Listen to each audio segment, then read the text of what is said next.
narabarabuye my people, narabarabuye kabisa ntimwanyumva. Ntabwo byoroshye. Iby'imihanda y'i Kigali bikomeje kugorana, bikomeje kugorana my G's. Kigali abantu barasaze man, abantu ni abasinzi, abantu babaye nk'abasazi. narabarabuye mwanga kumva mwabajajamo ko nzajya mbabwira ibyo ari byo.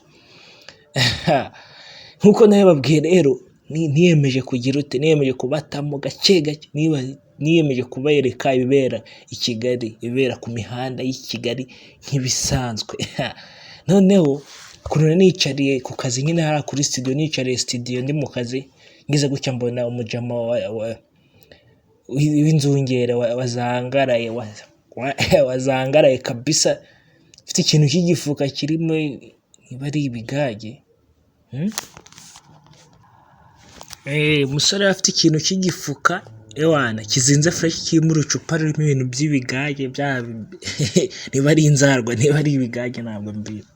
Igicupa cyari kirimo ibintu by'ibiyoga by'inkorano, n'inzarwa ni ikigage, arimo aratarasa imihanda ya Kigali. Ndavuga ni nk'uko bisanzwe nk'umuhungu nyine uba ufite kamera zicanye ku maso, ni wagwane ma people. Ndavuga ni ngiye kubatamo ngo mbacanye kamera yanjye. Ego nacanye kamera yerekeza ku mungu, mbona imagenda yiyenza ku bahise n'abagenzi. Sinzi ibyo bababwiraga, nkuko mubibona hariya yarahagaze areba abantu, wagira byamucanze, wagira ni umusinzi nyine, atangira abantu abandi babuza amahwemo. Ibintu byandi polisi yari tubuza. Umuhungu rero ntumbaze ngo byari bimeze bite, komeza aratarasa agenda, wagira byamucanze nyine. Nawe ndavuga nti se uriya muhungu yasinze ibiki, yanyweye mukubita umwice. Ndavuga nti se ziriya nzoga z'inkorano yanyweye ni ubuhe bwoko, yanyweye ubuhe bwoko bw'inzoga z'inkorano? Komeza kuncanga nyine. Ndavuga nti ariko uko bimeze ewana, sindi mu mukureho kamera. Nibwo nagenda mwegera muhungu, mukubita kamera nyine, agenda avuga ibirimi bitumvikana nyine. Hano muramubona yagenda asoma kuri uwo mubindi wiwe, kuri icyo kiganyo cye yasize agenda. Gusa nyine ikintu namubonye yari umuntu umeze nk'umusani, ku buryo yambayemo byari bitangaje nyine. Abona nk'umuntu w'umusitari, ndareba agasura wapi, nibaza ni se umusitari ni uwuhe? Agasura sinamubona, sinamenye uwo ari we, ariko wenda tuzagenda tumenya uwo ari we. Niko ngenda mutunga kamera nyine nk'ibisanzwe, murabizi nanjye mba ndi standby kuri kamera zanjye zicanye mu mujyi, ariko ntaho yari azi ko ndi kumukamera. Genda hurutura ibigambo nyine asoma kuri bya bigage byiwe, kubanza byari byamusindishije sana. Nanjye ngenda mubaza nyine byari byo. Muhungu yavugaga ibintu bitumvikana nyine, urabima nk'umuntu wagiye ponge nyine. Ntabwo wakumva ibintu abakubwira, tuba wumva ari ibintu nyine bitumvikana. Basore banjye nasize ibyaro, murebe ibibera i Kigali kabisa. Abantu baba barasaze, abantu ni abasinzi abantu babitamo. Iyo utazi Kigali arayobarirwa my people. Niko umunyarwanda yavuze, ati utazi Kigali arayobarirwa. Kigali bisaba kwitonda kuko ntabwo biba byoroshye. Nuko umuhungu wanjye nyine namwegeye ndamukamera, ndeba ubugoryi arimo nyine, kugira numve icyo atangaza. Finally nyine byarangiye, umuhungu mufashe ndamwigisha, ndamurandata nyine, ndamumanura mugeza muri studio yanjye. Nkuko mubibona hano ni muri studio, murabona ko harimo screen yanjye nyine, mba ndi mu kazi. Namwinjije nyine muri studio yanjye ku kazi nyine, yatube twaganira. Ndabanza ndamuturisha, ndamwicaza mu butuza, asomaho, arabanza aratuza. Ubundi mwereka nyine n'ukuntu ibintu biba bimeze, mugira inama, mubwira ko umuntu wanyweye atagomba kujya mu muhanda ajya gutesha umutwe abantu nyine. Nyuma mbonye amaze kugaruka muri mode mu cyane, bwo twatangiye kuganira nyine, atubwira byinshi kuri we, atubwira ibintu bigiye bitandukanye nkuko mugiye guhita mubyumva nyine. Nyirubwita byivugira nyine, nyir'ubwite atwibwira byinshi bimwerekeyeho gayi. Nuko nyine imihanda y'i Kigali bimeze, ariko abajama twarasaze mani, abajama twitamo tunywa amayoga ewana, ariko ngiye sindimo. Abajama bitamo banywa amayoga, abajama ewana ibindi byo ntabwo mbivuze. Yes my people, it's your boy Manzi the creator. Kora subscribe aho hasi kuri ku Manzi Media TV, ubundi dukomeze kubana. Wagwane, asante sana kabisa, ndabemera cyane. Hello ladies and gentlemen, bakunzi ba Manzi Media TV, bisanzwe na wa muhungu wanyu nyine mukunda cyane muri benshi, Manzi the creator. I'm the creator of course because I create more different things. Yeah, today rero turi kumwe n'umusore ukiri mutoya, utembe tumeze fresh. Urabona muri kamera yifunze ku kwasi, katuzuminge cyangwa bahagaze duhere ku nkweto. Iyi nkweto ihagaze angahe musore wacu?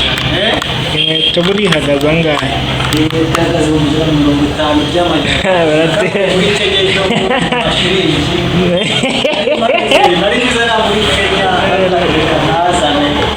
Urimo uratubeshya mani.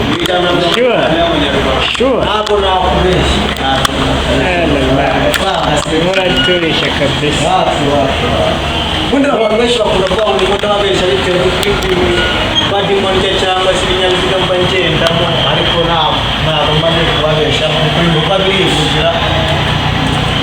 Ndi kumenyesha akabatwariye n'abatiriya byase bise bamusiganyeho, kandi mu by'ukuri bye byanaciyemo, ntabwo ari ibintu by'ibanga. Bandika aho bashaka tukamureho kabisa, tugahora okay, warakoze cyane. Bakwita nde musore? Amafideli oje. Amafideli urira amasera amazi amayokurama kuko none jewe ndaranza ariko barana n'abagabo bafite imbaraga zikomeye. Nagize amahirwe yo kubasha kugepfiriya bahari ikuzimu. Ibintu bizagenda neza cyane dukomeje gufatanya mu bikorwa by'iterambere hano mu mujyi wa Kigali. Niyo mbogamizi mugenzi wawe n'umbogamiro ugakora ibyo ushinzwe, kohereza iyo misoro n'ibiki byose leta ibidusaba, ubuzima bugakomeza. Gusa mbafitiye inkuru nyinshi cyane ku Manzi Media TV, tugiye kujya tubahereza ibintu byinshi bitandukanye bitangajya muri Afurika yose, muri za Kajugujugu na hose. Ejo burundi Cybertruck ziraba zahageze, aza kuzazibona bwa hano ku Manzi Media TV. Mushonje murishe kabisa, nicyo kintu nababwira. Nawe ufite icyo wabwira waguza muri comment. Hanyuma ufitiye impano yawe niyo ubundi? Mfite impano yo gukina amafilime, amakomedi, kurapa, kubyina, ibintu by'amadanse moderne. Impano niba numvishe neza ibintu bya businessman. Niba numvishe neza iyo mpano ya mbere uvuze ngo niyo gukina komedi. Uzi gusetsa? Uzi gusetsa byaganje. Wasetsa n'uvuye gutanya na se? N'uvuye kumutanya namusetsa, na wa wundi wazi ko namusetsa, tukaganira tukishima, ibintu bikagenda neza cyane cyane muri baba bafite n'udukupe banasohotse barimo ku matibo barya utuntu hari. Ngaho none wasubetse gato n'ikintu ugiye gukora, ugiye kunsetsa ngo aya masegonda 10 amasegonda utere suri nseke nyine. Inseke byana Inaseka. yes Inaseka na kiraba kitsinze. Itamenya ko nta mpano yo gusetsa ufite. Kiraba kitsinze. Yes. Okay. Bosi Steve CEO ntawibaza akabazo kamwe. Sivyo? Yes. Mwirangiye ngo mbavuze ngo nshobora gusetsa umuntu. Gusetsa umuntu ntabwo bivuze ngo uramusetsa wije ahana, ahubwo umukubita ingingo bitewe n'amutarimo, agahita yumva ko ameze neza cyane. Boss Manzi. Yes. Bamubaza akabazo kamwe ko natazi igifaransa wanyigishije uko basaba akazi igifaransa cyangwa icyongereza. Ntabyo mwigisha. Unyigisha icyongereza basi. Yes. Gusa akazi mu cyongereza ni iki? Job application. Application. Yeah. Ubu ngo ngenda ndavuga mu kintu cyangwa byati murakoze. job application ntabwo ari ugusa cyangwa I need a job. Yes, I need a job. yeah, I need a job, nshaka akazi. Yes. Abakire rero natwe ibyo bintu tuba tubikeneye kumwe n'abantu badukurikira baba babikeneye Amasegonda ve. Nyasigaye ubundi video yawe iminota amasegonda ntabwo ari nawe kabisa nanjye mbaye mbashimiye ku Mazimpaka TV naho turi kumwe na ejo bundi mujye mukora subscribe muze mudutere inkunga natwe duhure n'ahantu dukora ibikorwa bitandukanye twari tubashimiye na muri kumwe